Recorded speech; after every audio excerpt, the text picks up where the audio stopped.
বিসমিল্লাহির রহমানির রহিম। হাসর মাঠের মানুষগুলো মাপ দেওয়ার ব্যাপারে তিন ভাগে বিভক্ত হবে। এক ভাগ হবে এদের আমল মাপ দেওয়ার প্রয়োজন পড়বে না, বিনা মাপে এরা জান্নাতে চলে যাবে। আল্লাহ পাক আমাদেরকে এই ভাগের অন্তর্ভুক্ত করুন। এই ভাগ হবে পাঁচ প্রকারের। এক নম্বর, হযরতে আম্বিয়ায়ে কেরাম আলাইহিমুস সালাতু ওয়াস সালাম, ওনারা মাসুম, কোন গুনাহ নেই, মাপ দেওয়ার দরকারও নেই, বিনা মাপে জান্নাতে চলে যাবে। দুই নম্বর, হযরতে সাহাবায়ে কেরাম রাদিয়াল্লাহু তাআলা আনহুম, তারা মাহফুজ, দু চারটি পদস্খলন কারা ঘটে থাকলে আল্লাহ পাক মাফ করে দিয়েছেন, পবিত্র হয়ে দুনিয়া থেকে বিদায় নিয়েছেন। তিন নম্বর, ওই সমস্ত ভাগ্যবান বান্দা যারা দুনিয়া থেকে বিদায়ের আগে তওবা করে নিজের গুনাহ খাতা মাফ করে যেতে পারছে। তওবা কার নাম? পাঁচ বস্তু একসাথে করার নাম তওবা। পাঁচ কাজ। কি পাঁচ কাজ? এক নম্বর, গুনাহ যদি আল্লাহর হক সম্পর্কীয় হয়, নামাজ পড়েনি, রোজা রাখেন, এগুলোর কাজা শুরু করে দেয়। আর যদি বান্দা সম্পর্কীয় হয়, কারো হক নষ্ট করেছে, ইজ্জত নষ্ট করেছে, তার থেকে মাপ নেওয়া কিংবা হকগুলো পরিশোধ করে দেয়। প্রথম কাজ হল। দুই নম্বর, তৎক্ষণাৎ গুনাহটি ছেড়ে দেয়। তিন নম্বর, ভবিষ্যতে না করার দৃঢ় প্রতিজ্ঞাবদ্ধ হওয়া। চার নম্বর, আন্তরিকভাবে অনুতপ্ত হওয়া।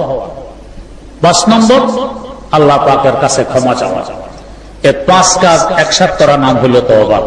এই তওবা করে যে বান্দা বিদায় গ্রহণ করছে, শেষ নিঃশ্বাস ত্যাগ করছে, তারও হিসাবের দরকার নেই, বিনা হিসাবে জান্নাতে চলে যাবে। চার নম্বর, নাবালেগ, ছেলে হোক আর মেয়ে হোক, এদের কোনো গুনাহ নেই, এ নিয়ে লম্বা চওড়া কথা আছে, এরা বিনা হিসাবে জান্নাতে যাবে। পাঁচ নম্বর, পাগল, পাগলের কোনো হিসাব নিকাশ নেই, বিনা হিসাবে জান্নাতে চলে যাবে। আরেক গ্রুপ, এরা বিনা হিসাবে জাহান্নামে যাবে, হিসাব নিকাশের দরকার নেই, কারণ এদের ঈমান নেই। ঈমান না থাকলে আমলের কোনো ভ্যালু থাকে না। ঈমান থাকলে আমলের ভ্যালু হবে, ঈমান নেই তো ভ্যালু নেই। এক লেখার পরে তার ডান দিকে যত শূন্য দিবেন, একের মান বাড়তে থাকবে। আর এক নেই, কোটি কোটি শূন্য দিলে কোনো লাভ নেই। এক শূন্যের যে অবস্থা, কোটি শূন্যের সেই অবস্থা। এরাও পাঁচ গ্রুপ। এক নম্বর, নাস্তিক। দুই নম্বর, মুশরিক। তিন নম্বর, কাফের। চার নম্বর, মুরতাদ। পাঁচ নম্বর, দাহরিয়া। এই পাঁচ কিসিমের মানুষ, এদের হিসাব নিকাশের দরকার নেই, বিনা হিসাবে জাহান্নামে যাবে। আলিয়াযুবিল্লাহ। আর এক গ্রুপ থাকবে, এদের ঈমানও আছে, নেকিও আছে, বদিও আছে। এদের আমল হিসাব দিতে হবে, হিসাব নিকাশ লাগবে আমলার কথা। হিসাবের পরে এরাও তিন ভাগে বিভক্ত হবে। এক ভাগ হবে এদের নেকির পাল্লা ভারী, বদির পাল্লা হালকা। এদের নেকির বরকতে বদিগুলোকে আল্লাহ পাক নেকি দিয়ে পরিবর্তন করে এদেরকে জান্নাত দিয়ে দিবেন। ও বদিকে নেকি দিয়ে কেন পরিবর্তন করবে? এই বদি হলো দোষ, নাপাক, রোগ, এটা নিয়ে জান্নাতে প্রবেশ করা যায় না। কিন্তু কেটে দিলেই তো চলে। তো কেটে দিলে আমল নামা বিশ্রী দেখা যাবে। ভালো ছেলেরা পরীক্ষার খাতায় কাটাকুটা করে না, কাটাকুটা করলে এক্সামিনের নম্বর কম দেয়। আমার আল্লাহ সুন্দর, পছন্দ করেন সুন্দরকে, তো কাটলে তো অসুন্দর হয়। মিটিয়ে দিলে এক জায়গায় লেখা, আরেক জায়গায় সাদা, আবার লেখা, আবার সাদা, এটাও তো তেমন দেখা যায়। বেকাপ্পা বেকাপ্পা ব্যবসা। মিটাবেন না, কি করবেন? বদিগুলোকে নেকে দিয়ে পরিবর্তন করে দিবেন। এই সুন্দর আমল নামা নিয়ে এরা জান্নাতে প্রবেশ করে। আরেক ভাগ হবে বদি বেশি, নেকি কম, বদির পাল্লা ভারী, নেকির পাল্লা হালকা। এরা এদের বদি পরিমাণ শাস্তি ভোগ করার পর জান্নাতে যাবে। কিভাবে যাবে? বুখারী শরীফ ঈমান অধ্যায়ে আলোচনা আছে। জাহান্নামে জ্বলার কারণে কুশ্রী বিশ্রী কালো দুর্গন্ধময় হয়ে যাবে। এই অবস্থায় বেহেশতে ঢুকলে বেহেশতে তো ইজ্জত থাকবে না, শান রক্ষা হবে না। বেহেশতে ঢুকতে হলে বেহেশতে ইজ্জত আর শান নিয়ে ঢুকা লাগবে। কিভাবে ঢুকবে? এদেরকে একটি নদীতে ছেড়ে দেওয়া হবে। নদীর নাম নহরুল হায়া কিংবা নহরুল হায়াত। এই নদীর বৈশিষ্ট্য, নদীর এক কিনারা দিয়ে নেমে এরা ডুব দেবে, আরেক কিনারা দিয়ে ভেসে উঠবে। ডুব দেওয়ার সময় তো কালো কুশ্রী বৃষ্টি দুর্গন্ধময়, ভেসে যখন উঠবে তখন কেমন হবে? রাসূলুল্লাহ সাল্লাল্লাহু আলাইহি ওয়াসাল্লাম দৃষ্টান্ত দিয়ে বুঝাই দিলেন, যখন বন্যা সরে যায়, নদীর দুই পাড়ে, খালের দুই পাড়ে পলিমাটি পড়ে থাকে, এর 2-3 দিন পরে পলিমাটির নিচ থেকে অনেকগুলো সোনালী রঙের মসলিন গ্যাস গজিয়ে ওঠে। পলিমাটি উর্বর থাকে, গ্যাস গজিয়ে ওঠে। প্রথম প্রথম সোনালী রং ধারণ করে, আস্তে আস্তে সবুজ। এই গ্যাসগুলো যেমন মসলিন, দেখতে যেমন সুন্দর সোনালী কালার, এই মানুষগুলো নদীর ওই পার দিয়ে ভেসে উঠবে এইভাবে মসলিন আর সোনালী কালার নিয়ে গ্রাম যুক্ত হয়ে এখান থেকে এদেরকে জান্নাতে পাঠিয়ে দেয়া হবে। আরেক গ্রুপ হবে এদের নেকি আর বদি সমান সমান। এদের অবস্থা কি? এদের ব্যাপারে এক রাওয়ায়াত হলে এরা জান্নাত জাহান্নামের মধ্যবর্তী স্থানে থাকবে। নেকির কারণে জান্নাতের কিছু সুখ শান্তি ভোগ করবে, বদির কারণে জাহান্নামের কিছু অশান্তিও ভোগ করবে। কিন্তু এখানে আমরা আরেকটি আশা পোষণ করতে পারি, সেটি কি? যদিও নেকি বদি সমান, বদি আল্লাহর গজবকে টেনে আনে, নেকি আল্লাহর রহমতকে টেনে আনে। গজবের তুলনায় আমার আল্লাহর রহমত কোটি কোটি গুণ বেশি। আর সময় আল্লাহ লেখা আছে গালাবাত রহমতি গজবি, আমার রহমত গজব থেকে অনেক গালেব, অনেক বেশি। বেশি রহমতের কারণে নেকির দিকটা ভারী হয়ে যাবে। যেমন চুম্বক লোহাকে আকর্ষণ করে, 2 টুকরা লোহা আকারে ওজনে সমান, 2 দিকে 2 চুম্বক, উভয় লোহার দূরত্ব সমান, কিন্তু একদিকের চুম্বকের পাওয়ার বেশি। তাহলে এখন লোহা কোন দিকে যাবে? যেদিকে চুম্বকের পাওয়ার বেশি ওইদিকে চলে যাবে। আমাদের নেকি যদি 2 দিক সমান বরাবর, একদিকে জান্নাত একদিকে জাহান্নাম বরাবর, কিন্তু এটার সাথে আমার আল্লাহ রহমতের পাওয়ার এসে মিলবে, রহমত বেশি। তাই কোন বুজুর্গ বলছিলেন, আয় রব তু কারিমি ও রাসূলে তু কারিমি, আয় রব তু কারিমি ও রাসূলে তু কারিমি, সদ শতরকে হাসতে মনিয়ানে দু কারিমি। আল্লাহ, তুমি এক দয়াবান খোদা, তোমার রাসূল আর এক দয়াবান নবী। 2 দয়াবানের মধ্যখানে আমি গুনাহগার, আশাবাদী আল্লাহ তুমি ফেলে দিলেন।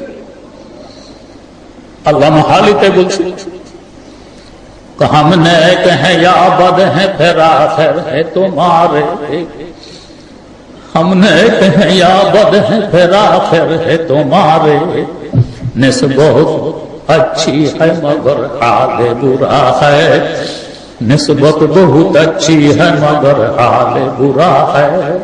अल्लाह, তোমার দিকে তাকাইলে সম্পর্ক আমি তোমার বান্দা, তোমার হাবিবের দিকে তাকাইলে সম্পর্ক আমি তোমার হাবিবের উম্মত। আল্লাহ, তুমি এক দয়ার সাগর রহমানুর রহিম, তোমার হাবিব আরেক দয়ার সাগর রহমতুল লিল আলামিন। 2 দিকে আমার সম্পর্ক, আমি আশাবাদী আমাকে ফেলে দিবে। আমার আল্লাহর রহমত যে বেশি, এই সব ওই দিকের পাওয়ার বেড়ে যাবে। নেকি বদি সমান হওয়ার পরেও আশা করি এই বদিগুলোকে আল্লাহ পাক নেকি দিয়ে পরিবর্তন করে এদেরকে জান্নাত দিয়ে দিবে। ইমাম বুখারী রাহিমাহুল্লাহ হাদিস শুরু করেছেন, কিতাব শুরু করেছেন ইখলাসের হাদিস দিয়ে। বুঝাই দিলেন যে ইখলাসের সাথে কোনো কথা বললে, কোনো আমল করলে এর ওজন বাড়ে। ইখলাসবিহীন কথা আর আমলের ওজন থাকে না। মুসলমানের প্রত্যেকটি কথা এবং প্রত্যেকটি কাজ যাতে ইখলাসের সাথে হয়, তাই ইখলাসের হাদিস দিয়ে কিতাব শুরু করি। শেষ হাদিসে আখিরাতে যে আমল ওজন দেয়া হবে সে সম্পর্কে আলোচনা করলেন। আমাদের আমলগুলো যাতে ওজন বাড়ে। 2 নম্বর, ওহীর আলোচনা দিয়ে কিতাব শুরু করলেন, তাওহীদের আলোচনা দিয়ে শেষ করলেন। শেষ অধ্যায় কিতাবুত তাওহীদ। ওহী আমাদের সবকিছুর মূল উৎস। মানবতা বলেন, ঈমান বলেন, ইসলাম বলেন, দুনিয়া আখিরাত যা কিছু আছে সবকিছুর মূল উৎস ওহী। শেষ ফল যদি খারাপ হয় সব হয় খারাপ, শেষ ফল ভালো হলে সব ভালো। তাওহীদ নিয়ে যদি দুনিয়া থেকে শেষ নিঃশ্বাস ত্যাগ করে বিদায় গ্রহণ করতে পারি তাহলে আমার জীবন ধন্য। খোদা না করুন তাওহীদ ছাড়া যদি বিদায় নিয়ে যাই আমার আখিরাত বরবাদ হয়ে গেল, অশান্তি আর অশান্তি চলতে থাকবে চিরদিনের জন্য। তাই তাওহীদ দিয়ে কিতাব শেষ করলেন, বুঝাই দিলেন যে আমাদেরও যাতে তাওহীদ দিয়ে জীবন শেষ হয়। 3 নম্বর কথা, এই অধ্যায়ে একটি আয়াতে কারিমা প্রথমে উল্লেখ করে বুঝাই দিলেন সামনে একটি দিন আসতেছে যে দিনে আমাদের সকলকে আসামির কাঠ গড়ায় আল্লাহ পাকের দরবারে দাঁড়াইতে হবে। আল্লাহ পাক বলেন, ওয়া নাযাউল মাওয়াজিনাল কিসতা লিয়াউমিল কিয়ামা, আমি কিয়ামতের দিবস হিসাব নিকাশের জন্য ইনসাফের পাল্লা প্রতিষ্ঠা করব। ইনসাফের পাল্লা প্রতিষ্ঠা করে কি হিসাব নিকাশ করবেন?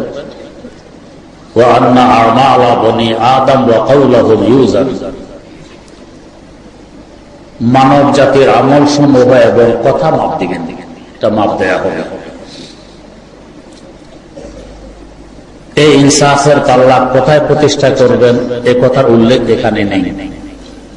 কবে করবেন ও কথার উল্লেখ আছে লিয়াউমিল কিয়ামা, কিয়ামতের দিবস।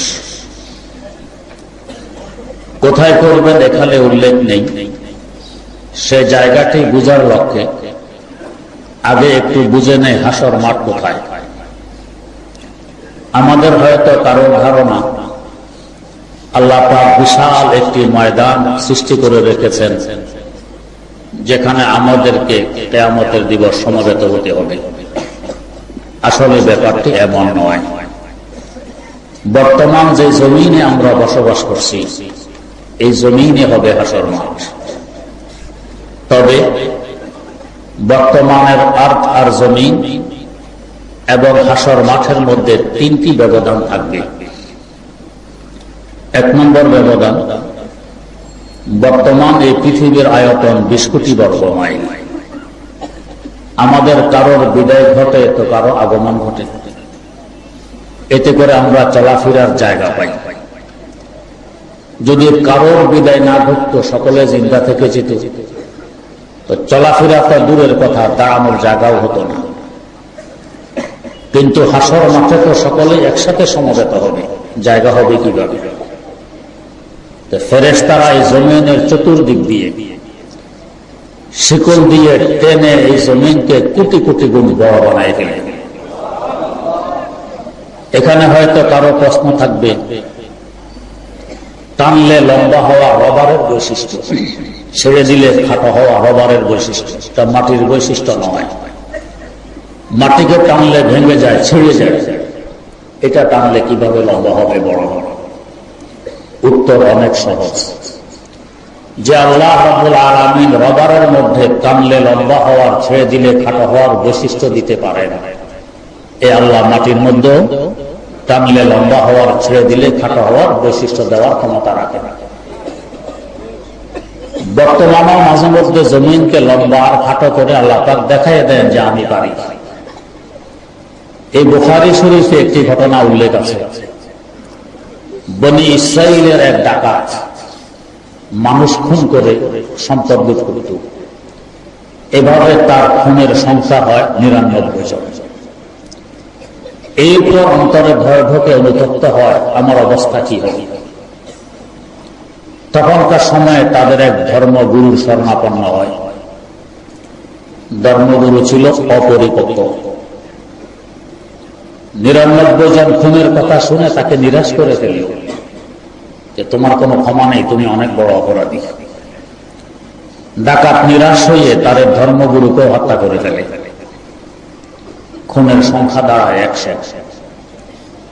এরপর আবার তার ভয় ঢোকে আমার অবস্থা কি হবে। আরেকজন ধর্মগুরু শরণাপন্ন হয়। এই ধর্মগুরু ছিলেন পাকাপোক্ত ধর্মগুরু। ঢাকার যে দরবারে ক্ষমা চাইতে এসেছে, দরবারের হাবভাব সম্পর্কে অবগত, যে এই দরবারটা নিরস্বতার দরবার নয়। এই দরবার থেকে তো ডাকা হয় লা তাকনাতু মির রাহমাতিল্লাহ, আল্লাহর রহমত থেকে কেউ নিরাশ হইও না। এই দরবার তো আশার দরবার, নিরাশের দরবার নয়। তাই তিনি আশ্বস্ত করলেন, হ্যাঁ তোমার অপরাধ ক্ষমা হবে, তবে তোমাকে একটি শর্ত পূরণ করতে হবে। কি শর্ত? ওই যে অমুক বস্তি, অমুক গ্রাম, এই বস্তি গ্রামটি হলো আল্লাহ ওয়ালা দেশ। এখানে গিয়ে যদি তওবা করো, তোমার তওবা কবুল হবে। ডাকাত রওনা করেছে ওই গ্রামের দিকে।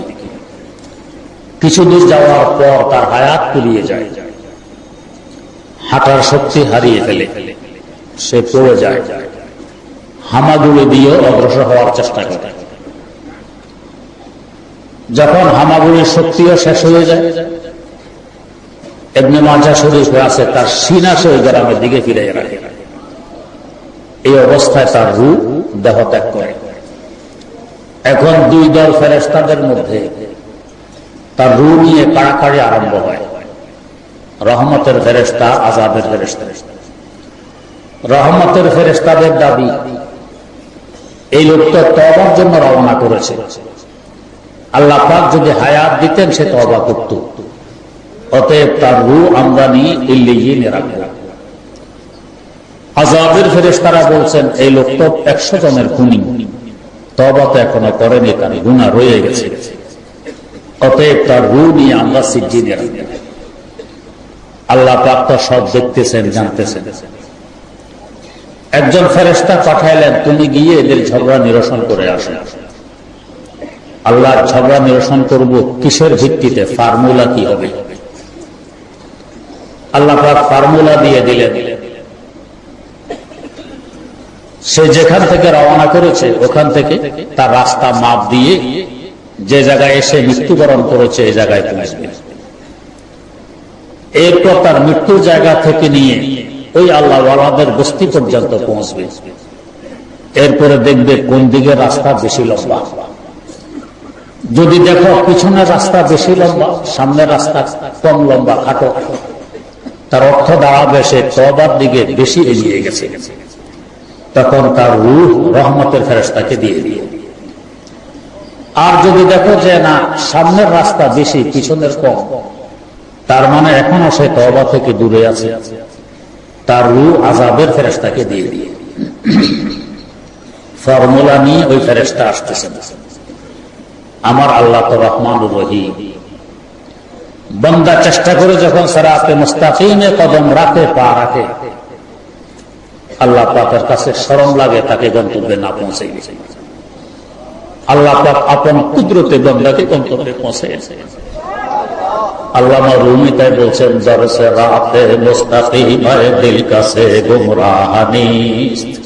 বান্দা সিরাতে মুস্তাকিমে ওঠো, এটা তোমার কাজ, গন্তব্যে আল্লাহ পৌঁছিয়ে দিবে। বাস্তবে এই লোকের পিছনের রাস্তা কম, সামনের রাস্তা বেশি। ফর্মুলা অনুপাতে তার রূহ পাবে আযাবের ফেরেশতা। ফেরেশতা তো আসতেছে, আমার আল্লাহ রহমানুর রহিম। ফেরেশতা পৌঁছার আগে আগে পিছনের রাস্তাকে আল্লাহ পাক আদেশ দিলেন, ও রাস্তা তুই লম্বা হয়ে যা। সামনের রাস্তাকে হুকুম দিলেন, ও রাস্তা তুই খাটো হয়ে যা। আল্লাহ পাকের আদেশ পাওয়া মাত্র পিছনের রাস্তা লম্বা এবং সামনের রাস্তা খাটো হয়ে যায়। এরপর ফেরেশতা এসে এখন মাপ দিতেছেন, কাজ তো হয়ে গেছে। মাপ দিয়ে দেখেন পিছনের রাস্তা বেশি, সামনের রাস্তা কম। ফর্মুলা অনুযায়ী রহমতের ফেরেশতার সুপর্দ হয়ে গেল তার রূহ, লোকটি জান্নাতি হয়ে গেল। এই যে পিছনের রাস্তা লম্বা হয়ে গেল, সামনের রাস্তা খাটো হয়ে গেল, তো রবারের বৈশিষ্ট্য। আল্লাহ পাকে মাটির রাস্তাকে লম্বা আর খাটো করে দেখাই দিলেন, আমি এখনো পারি। এই ঘটনা থেকে আরেকটি কথা আমরা বুঝতে পারি, আল্লাহ ওয়ালাদের বসবাস যেখানে, তাদের পদধূলির বরকতে ওই জায়গাটিও হয়ে যায় বরকতময় জায়গা। বর্তমান মদিনা শরীফের যে মসজিদ যারা দেখেছেন, একসাথে 7 লক্ষ মুসল্লি নামাজ পড়তে পারে। আমার শেখ মুর্শিদ শাইখুল ইসলাম আল্লামা তাকি উসমানী দামাত বারাকাতুহুর মুখে শুনেছি। এটাই ছিল এক সময় মূল মদিনা শরীফ। হযরতে সাহাবায়ে কেরাম রাদিয়াল্লাহু তাআলা আনহুমের মূল বস্তি, মূল বাসস্থান। হযরত বলেন, পয়গম্বরদের পর আকাশের নিচে জমিনের উপরে এমন কত পবিত্র জামাত আর সৃষ্টি হয়নি, হবেও না। এমন জামাত জমিনও দেখেনি, আকাশও দেখেনি, আর দেখবেও। এই কত পবিত্র জামাত সাহাবায়ে কেরামের জামাতের বরকতে আল্লাহ পাক তাদের পুরা বস্তিকে পবিত্রতম মসজিদ বানায় দিয়েছে। কিয়ামত পর্যন্ত এখানে সিজদা সংগঠিত হবে, মসজিদ হিসাবে পরিগণিত থাকবে, এখানে গুনাহ সংগঠিত হবে না। আল্লাহ ওয়ালাদের পদগুলি করবে। আমার প্রথম শেখ মুর্শিদ কায়েদে মিল্লাত হযরত মাওলানা মুহাম্মদুল্লাহ হাফিজি হুজুর রাহিমাহুল্লাহ, তাকে নিয়ে যাওয়া হচ্ছে ওয়াজের জন্য ঢাকা দোহার থানা শিলাকোঠা এমদাদুল উলুম মাদ্রাসায়। মাদ্রাসার মুহতামিম সাহেব এখনো জীবিত আছেন, জনাব হাফেজ মাওলানা আব্দুর রহিম সাহেব দামাত বারাকাতুহু। উনি আমাকে শুনাইলেন যে আমি হুজুরকে নিয়ে আসতেছি মাদ্রাসার দিকে। সুদিনকাল শুকনা খালের তলা দিয়ে হেঁটে আসতেছি। এক জায়গায় এসে হুজুর বললেন, আজান দাও, নামাজ পড়ে দিই।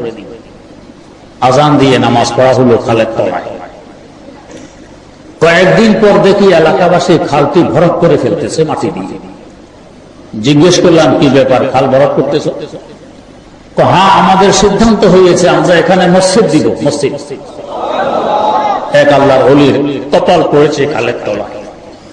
সে কপালের বরকতে, কপালের ইজ্জত রক্ষার্থে আল্লাহ পাক তার সিজদা গাকে, সিজদার জায়গাকে মসজিদে পরিণত করে দিলেন। তিনি আমাকে মসজিদটি দেখাইছেন। তো আল্লাহ ওয়ালাদের বস্তির একটি ভিন্ন বরকত আছে। যে জায়গায় আমরা বসে আছি, এই চতুর্দিকে দ্বীনের বাগান, মাদ্রাসা। এখানে অহরহ কোরআন তেলাওয়াত, হাদিস পাঠ, তাফসীর শিক্ষা, মাসালা মাসাইল শিক্ষা, ইবাদত, বন্দেগীতে এই জায়গাটা সবসময় উজ্জ্বল থাকে। এটা একটা বরকতময় জায়গা। এই মাদ্রাসা মসজিদুল উসুলায় কত আল্লাহ ওয়ালার পদধূলি এখানে পড়েছে। আজকে অসংখ্য আলেম ওলামা বিভিন্ন মাদ্রাসা থেকে বড় বড় মুহাদ্দিস, বড় বড় মুহতামিম, প্রিন্সিপাল, ইমাম হযরত, মুয়াজ্জিন হযরত এখানে এসেছেন। এদের পদধূলির বরকত এই প্রতিষ্ঠানগুলোর উসিলায়। আশা করি এখানেও যদি আমরা একটু আশি কদম রাখি, ইনশাআল্লাহ আমরাও সে বরকতের ভাগীদার হব। এখানে এসে তওবা করে দোয়া করে ইনশাআল্লাহ তওবা কবুল হবে, দোয়া গ্রহণ হবে। যাই হোক, তো প্রথম ব্যবধান হবে জমিন বড় হয়ে যাবে। দ্বিতীয় ব্যবধান, এখন জমি উঁচু নিচু, সমতল নয়। কোথাও তো হিমালয় পর্বতের উচ্চ শৃঙ্গ 29,028 ফিট, 35 ফিট, 41 ফিট উঁচু। আবার কোথাও আটলান্টিক মহাসাগরের গভীর তলা 9 কিলোমিটার গভীর, উঁচু নিচু।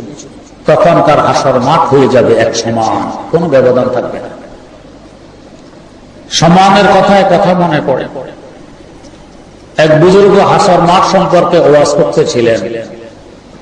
বলতেছিলেন যে হাসর মাঠে এই পরিমাণ গরম হবে, গরমের কারণে মানুষের দেহের ঘাম ঝরে পড়ে স্রোতের ন্যায় বয়ে চলে। এমনকি কারো টাকনু ডুবে যাবে, কারো হাঁটু ডুবে যাবে, কারো কোমর ডুবে যাবে, কারো গলা পর্যন্ত গান হবে। এটুকু বলার পর এক ইহুদি দাঁড়ায় বলছে, হুজুর, হাসর মাঠ কি সমান হবে না উঁচু নিচু হবে? হুজুর বললেন, একেবারে সমান হবে। দ্বিতীয় প্রশ্ন, হাসর মাঠে যে মানুষগুলো সমাবেত হবে এরা কি সমান হবে না কেউ লম্বা কেউ খাটো হবে? সকল মানুষ সমান হবে। তো তাহলে এই ধরনের গাঁজাখুরি ওয়াজ, হাসর মাঠ সমান, মানুষ সমান, ঘামের মধ্যে হবে ব্যবধান, এটা কি যুক্তিতে ধরে? হাসর মাঠ যদি উঁচু নিচু হচ্ছে, তো যে নিচু জায়গা দাঁড়াই আছে তার হয়তো গলা পর্যন্ত গাম হবে, যে উঁচু জায়গা দাঁড়াই আছে তার টাকনু কিংবা হাঁটু পর্যন্ত গাম হবে। অথবা কেউ লম্বা কেউ যদি খাটো হয়, তো লম্বা মানুষের টাকনো কিংবা হাঁটু পর্যন্ত গাম হবে, খাটো মানুষের কোমর কিংবা গলা পর্যন্ত গাম হবে। এটা যুক্তির কথা। অযুক্তি কথা বলতেছেন, উত্তর চাই। হুজুর বললেন, যদি উত্তর চাও তোমার গায়ের জামাটি খুলে আমাকে দাও। ইহুদি যেহেতু উত্তরের কৌতূহলী, জামা খুলে হুজুরের সামনে দিয়ে হুজুর জামাটিকে দলা করে তার উপরে হুজুরের রুমাল পেঁচাইলেন। এরপর ইহুদির হাতে দিয়ে বললেন, যাও আগুনের চুলায় রেখে আসো। ইহুদি কাপড়গুলো আগুনের চুলায় দিয়ে আসে। একটু পর হুজুর বললেন, যাও কাপড়গুলো বের করে নিয়ে আসি। এতক্ষণ তো কাপড় থাকার কথা নয়, নিজ হাতে আগুনে দিয়ে এসেছে, এখন তো বর্ষ হয়ে যাওয়ার কথা। হুজুরের কথা, সে লোহার শিক নিয়ে গুতা দিয়ে দেখে, হ্যাঁ এখনো তো আছে এই পোটলা, বের করে নিয়ে আসি। হুজুরের সামনে আনলে হুজুর বললেন, এবারে খোলো, ভিতরে তো তোমার জামা, উপরে আমার রুমাল, খোলো। খোলার পর দেখে ভিতরে চারটা ছাই, তার জামা নেই, জ্বলে পুড়ে ছাই হয়ে গেছে। উপরে হুজুরের রুমালে আগুনের দাগও লাগলো না। হুজুর প্রশ্ন করলেন, যুক্তির দাবি, আগে আমার রুমাল জ্বলবে তারপর তোমার জামা জ্বলবে, যেহেতু আমার রুমাল বাইরে, তোমার জামা ভিতরে, ভিতরের জামা জ্বলে পুড়ে ছাই হয়ে গেল, উপর আমার রুমালে আগুনের দাগও লাগলো না, উত্তরটি তুমি দাও।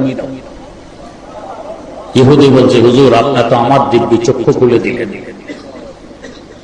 আন্তরিক ভাবে যেন দোয়া করতেছিল, জাযাকাল্লাহু চশমা আম্বাজ কর দি, মোরা বাজান যা হামরাজ কর দি, মোরা বাজান যা হামরাজ কর দি।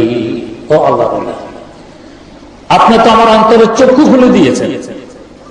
আমি তো এখন দেখতেছি আপনার হক, আপনার ওয়াজ হক, আপনার দ্বীন হক, আপনার কিতাব হক, আপনার পয়গম্বর হক। অতএব হক আমিও গ্রহণ করে নিলাম। লা ইলাহা ইল্লাল্লাহু মুহাম্মাদুর রাসূলুল্লাহ। তো হাসর মাঠে দ্বিতীয় ব্যবধান, হাসর মাঠ হবে সমান। তৃতীয় ব্যবধান, এখন জমির মাটির, তখন হবে তামার। মাটি গরমকে হজম করে ফেলে, টেনে নিয়ে। তো মাটির মধ্যে দাঁড়াইলে দুপুরে যে গরম অনুভব হবে, পাকা দাঁড়াইলে আরো বেশি অনুভব হবে। আর তামা, এটা গরমকে ধরে রাখে, হজম করে না। কি পরিমাণ গরম হবে চিন্তা করবে। এই তিনটি ব্যবধান হবে বর্তমান জমিনে আর হাসর মাঠে। তো হাসর মাঠ বুঝলাম, এই জমিনই হবে হাসর মাঠ। ইনসাফের পাল্লা প্রতিষ্ঠা করা হবে বিচারালয়ের সামনে। কোথায় বিচারালয়? বর্তমান যে ময়দানকে আরাফার ময়দান বলা হয়, এই ময়দানের আয়তন বর্তমানে 12 বর্গ মাইল। জমিন যেই হারে বড় হবে, ওই ময়দান ওই দিন ওই হারে বড় হয়ে যাবে। এটা হবে বিচারালয়। এটার সামনে আল্লাহ পাক ইনসাফের পাল্লা প্রতিষ্ঠা করবেন, আমাদের আমল এবং কথাগুলো মাপতে আছে। এখানে একটি প্রাসঙ্গিক কথা, যদি কোনো এমন আসামি তার বিরুদ্ধে মামলা হয়ে যায় কোর্টে, বাস্তবে সে অপরাধী, সপক্ষে কোনো সাক্ষী নেই, বিপক্ষে সাক্ষী আছে, ঘুষের কোনো সুযোগ নেই, এই লোকটি কিভাবে মুক্তি পেতে পারে? একমাত্র মুক্তির রাস্তা, বিচারকের সাথে যদি সম্পর্ক গড়ে তোলে, আবেগ সহকারে চোখের পানি ছেড়ে দিয়ে কথাগুলো তার সামনে তুলে ধরতে পারে, বিচারক যদি তাকে মুক্তি দিয়ে দেন, তাহলে মুক্তি পেতে পারে। এছাড়া মুক্তির আর কোন রাস্তা নেই। কিন্তু বিচারকের বাড়ি যেতে পারে না, দারোয়ান বাধা দেয়। এখন সম্পর্ক গড়ে তুলবে কিভাবে? একটি মাত্র রাস্তা আছে, সে যদি কোর্টে যায়। বারবার কোর্টে যাওয়া আসা করলে এক সময় বিচারকের দৃষ্টি পড়বে, এই লোকটি কেন বারবার আসে। হয়তো বিচারক নিজে জিজ্ঞেস করে বসবে, তুমি এখানে বারবার কেন আসো? এই সুযোগে সে চোখের পানি ঢেলে দিয়ে আবেগের সাথে তার মনের কথাগুলো বিচারকের সামনে তুলে ধরতে পারবে। যদি বিচারকের মন নরম করতে পারে, তবে সে মুক্তি পেতে পারে। আল্লাহ রাব্বুল আলামিনের দরবারের আসামির কাঠগড়ায় আমরা এমন পেয়ে আছি যে আসামি হয়ে দাঁড়াইতে হবে না। আমাদের গুনাহ নেই এমন দাবিকে আমরা কি করতে পারবো? গুনার ভিতরে আমরা ডুবে থাকি। গুনাহের জন্য ঘর থেকে বের হওয়া লাগে না, ঘরের ভিতরে গুনাহ হতে থাকে। আমার সপক্ষে সাক্ষী নেই, বিপক্ষে সাক্ষী আছে, এমনকি আমার অঙ্গগুলো পর্যন্ত আমার বিপক্ষে সাক্ষী দিবে। আল্লাহ পাক বলেন, আল ইয়াউমা নাখতিমু আলা আফওয়াহিহিম ওয়া তুকাল্লিমুনা আইদিহিম ওয়া তাশহাদু আরজুলুহুম বিমা কানু ইয়াকসিবুন। জবান বন্ধ করে দিবে, আমার হাত আমার পা অঙ্গগুলো কথা বলা আরম্ভ করে দিবে, আমার বিরুদ্ধে সাক্ষী দিবে যে অঙ্গের মাধ্যমে এই গুনাহগুলো করা হয়েছে। অবস্থা কি হয়? বাঁচার কি উপায়? একমাত্র আহকামুল হাকিমিন বিচারকের সাথে যদি সম্পর্ক গড়ে তুলতে পারে। কিভাবে তুলব? তাকে তো এখানে থেকে দেখার মতো যোগ্যতা আমার নেই, সাক্ষাৎ তো দূরের কথা। একটি মাত্র রাস্তা আছে যে বিচারালয়ে গিয়ে যদি আবেগের সাথে তোমার কথাগুলো তার সামনে পেশ করতে পারো, সে বিচারালয় হলো আরাফার ময়দান। তাই সেখানে গিয়ে হজের মৌসুমে তকুফ অবস্থায় সূর্য পশ্চিম আকাশে ঢুলার পর থেকে নিয়ে অস্তর আগ পর্যন্ত যদি আবেগের সাথে চোখের পানি ঢেলে দিয়ে মনের কথাগুলো পেশ করতে পারি, ইনশাআল্লাহ ক্ষমার আশা রাখতে পারি। আল্লাহ পাক যেন ডেকে ডেকে সেই জায়গায় কিছু মনোনীত বান্দাকে নিয়ে যান, যে বান্দা তোর আব্বার গুনাহ ক্ষমা হয়েছে এই ময়দানে, তুইও এখানে আস, তোর আব্বার নে তোর গুনাহ এখানে আসলে ক্ষমা হবে ইনশাআল্লাহ। আল্লাহ রাব্বুল আলামিন আমাদের সকলকে ওই ময়দানে হজের মৌসুমে বারবার হাজিরি দেওয়ার তৌফিক দান করুন। মিজান এক বচন, বহু বচন মাওয়াজিন। এখানে প্রশ্ন দাঁড়ায়, পাল্লা কি একটি হবে না একাধিক হবে? আল্লাহ পাক বহু বচন কেন ব্যবহার করেন? এখানে লম্বা চোড়া কথা, অনেক রাত হয়ে গেছে, এত কথা এখানে বলবো না। শতসিদ্ধ কথা, পাল্লা হবে একটি। তো বহু বচন কেন ব্যবহার করে? তার বড়ত্ব বোঝানোর জন্য বহু বচন ব্যবহার করেছেন। কত বড় হবে এই পাল্লা? বুখারী শরীফের ব্যাখ্যা গ্রন্থ ফাতহুল বারীতে উল্লেখ আছে, তাফসীরে কুরতুবীতে উল্লেখ আছে। পাল্লার দুই পাশে দুটি টুকরি ঝুলন্ত অবস্থায় থাকে, তো ওই পাল্লার এক একটি টুকরি এত বড় এত বড় এত বড় হবে, সাত তবক জমিন ও আসমান যদি ওই টুকরিতে তুলে দেওয়া হয়, টুকরির ভিতরে ডুবে যাবে। টুকরি আরো বড়। পাল্লার মধ্যখানে যে কাঁটা থাকে, তো কাঁটাটি হবে উহুদ পাহাড় পরিমাণ, এত বড়। এই পাল্লাতে আমার আপনার কথা এবং আমল তুলে মাপ দেয়া হবে। পাল্লাটি ধরবেন কে? হযরত জিবরিল আমিন আলাইহিস সালাম। একা সকলের কথার আমল তিনি পাল্লায় মাপ দিয়ে শেষ করে দিবেন। আল্লাহ পাক কি পরিমাণ শক্তি তাকে দান করেছেন, বিস্তারিত আলোচনা করতে গেলে অনেক সময় লাগবে, এখানে আর এখন বলা যাবে না। এখানে একটি প্রশ্ন দাঁড়ায়, মাপ দেবেন কি? আমালা বনি আদম ওয়া কাউলাহু, আদম সন্তানের আমল সমূহ এবং কথা। কোন রাওয়ায়াতে আকওয়ালাহুম, কথা আর আমল তো দেহ রাখে না, মাপ দিবে কিভাবে? মাপ দিতে তো দেহ বিশিষ্ট কোন আমল লাগে। কোন কোন মতে আল্লাহ পাক আমলগুলোকে দেহ দিয়ে দিবেন সেখানে। কোন রাওয়ায়াত অনুযায়ী নামায়ে আমাল, আমল নামা মাপ দেওয়া হবে। কোন রাওয়ায়াত অনুযায়ী যে আমল করবে তাকেই পাল্লায় তুলে মাপ দেওয়া হবে। কিন্তু শতসিদ্ধ কথা, আমাদের আমল আর কথাই মাপ দেওয়া হবে। তাহলে দেহ নেই তো মাপ দিবেন কিভাবে? বিজ্ঞানের কারণে এখন সহজ হয়ে গেছে বুঝা। আমরা তাপমাত্রা মাপ দিই, কি পরিমাণ এখন তাপ? 30 ডিগ্রি সেলসিয়াস। দেহের তাপমাত্রা থার্মোমিটার দিয়ে মাপ দিই। এই দেহবিহীন তাপ আর শীত মাপ দেওয়ার জন্য একটি মেশিন আবিষ্কার করেছে আমাদের ব্রেন। এই ব্রেনের আবিষ্কৃত মেশিন যদি দেহবিহীন বস্তু মাপ দিতে সক্ষম হয়, ব্রেনের আবিষ্কারক যে আল্লাহ রাব্বুল আলামিন, তিনি এই দেহবিহীন আমলার কথা মাপ দিতে সক্ষম হবে নিঃসন্দেহে। 5 নম্বর কথা এখানে বুঝা, অসংখ্য মানুষের আমলার কথা মাপ দিবেন, এত সময় কোথায়? হাসর মাঠের মানুষগুলো মাপ দেওয়ার ব্যাপারে 3 ভাগে বিভক্ত হবে। এক ভাগ হবে এদের আমল মাপ দেওয়ার প্রয়োজন পড়বে না, বিনা মাপে এরা জান্নাতে চলে যাবে। আল্লাহ পাক আমাদেরকে এই ভাগের অন্তর্ভুক্ত করুন। এই ভাগ হবে 5 প্রকারের। 1 নম্বর, হযরতে আম্বিয়ায়ে কেরাম আলাইহিমুস সালাতু ওয়াস সালাম। ওনারা মাসুম। আজকে হযরত বলিকুল সাহেবের বয়ানে শুনেছেন নবীগণ মাসুম, কোন গুনাহ নেই, মাপ দেওয়ার দরকারও নেই, বিনা মাপে জান্নাতে চলে যাবে। 2 নম্বর হযরতে সাহাবায়ে কেরাম রাদিয়াল্লাহু তাআলা আনহুম, তারা মাহফুজ। 2-4টি পদস্খলন তারা ঘটে থাকলে আল্লাহ পাক মাফ করে দিয়েছেন, পবিত্র হয়ে দুনিয়া থেকে বিদায় নিয়েছেন। 3 নম্বর ওই সমস্ত ভাগ্যবান বান্দা যারা দুনিয়া থেকে বিদায়ের আগে তওবা করে নিজের গুনাহ খাতা মাফ করে যেতে পারছে। তওবা কার নাম? 5 বস্তু একসাথে করার নাম তওবা। 5 কাজ। কি 5 কাজ? 1 নম্বর, গুনাহ যদি আল্লাহর হক সম্পর্কীয় হয়, নামাজ